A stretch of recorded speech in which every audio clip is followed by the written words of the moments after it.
জামুগুৰিহাটৰ আগ্ৰিপামত বিষাক্ত গোৱালা সাপ উদ্ধাৰ। জামুগুৰিহাটৰ আগ্ৰিপাম নিবাসী আদিত্য আলীৰ গাহৰি ফাৰ্মত এডাল গোৱালা সাপ ফাঁচীজালত আবদ্ধ হৈ থকা অৱস্থাত উদ্ধাৰ কৰা হয়। সাপটোৰ বিষয়ে ফোনযোগে সাংবাদিক প্ৰেম তিৱাৰীক খবৰ দিয়াত সাংবাদিকজনে তেজপুৰৰ সৰ্পবান্ধৱ সৌৰভ বৰকটকীক অৱগত কৰে আৰু তেওঁৰ পৰামৰ্শমতে প্ৰকৃতিপ্ৰেমী তথা সাংবাদিক তিৱাৰীয়ে অতি বিষাক্ত গোৱালা সাপটো জালৰ পৰা মুক্ত কৰে।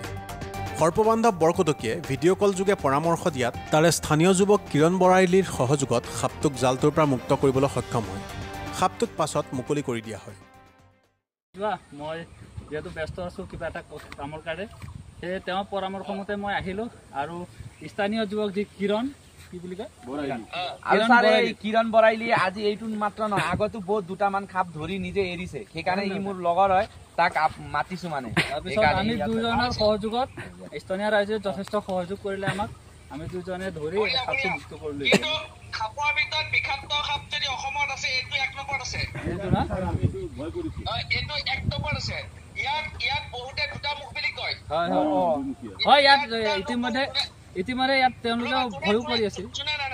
যোনে নেগুৰে ধৰিছে তেওঁ কি মুখ দেখিছে নেকি? নাই, মই এইটো ভাবি আছিলো মিছা কথা কয়। গৰুৰ গাৰ ল'বলৈ যায়। এই সাপটো ঠাণ্ডা বেছি সহ্য কৰিব নোৱাৰে। ই ৰাতি ওলাই, ই বৰষুণ দিয়াৰ পিছত ওলাই। যোৱাকালি বৰষুণ দিছিলে, ৰাতি বৰষুণ দিছিলে।